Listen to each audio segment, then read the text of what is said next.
Fire away.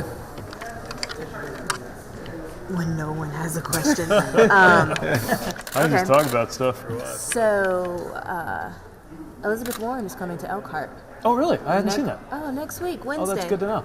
Yeah. Oh, I'll make sure I was going to ask you any thoughts on that. No, I'll make sure to reach out. You know, obviously somebody I respect. I mean, everybody on the trail, all the competitors, there's a lot to respect and admire. So glad to know she'll be in our area.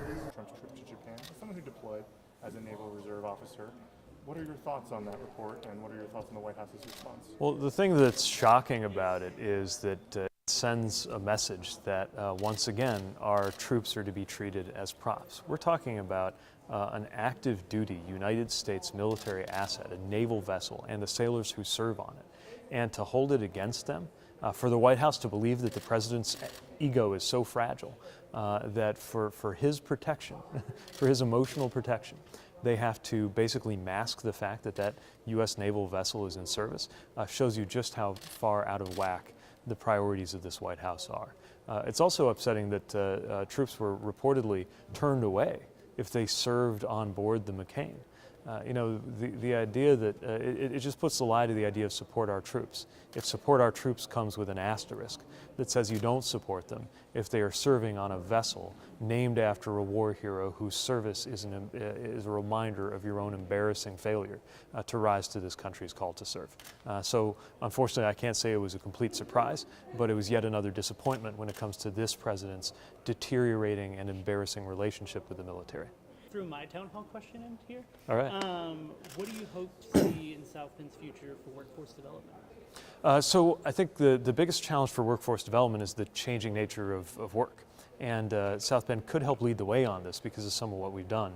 We've got a convening here in South Bend next week, a national group of people coming together on this subject.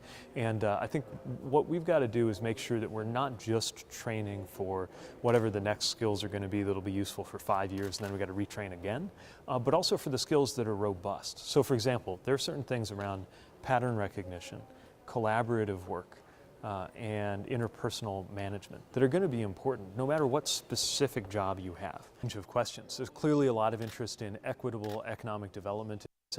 I think is a very healthy thing, but it's everything from roads to you know, issues of tall grass and snow shoveling at houses around Notre Dame. It's a great example of the range of things that can come before this office and this community. What we saw is a room full of people who care about the city, who want to know what the administration is doing for them, and I think we can expect that as election season picks up in the race for mayor, that they'll be holding candidates for mayor to that kind of standard too, of demonstrating what their plans are to make this city better off for the future. And of course, as a resident and a voter, I care a lot about that too.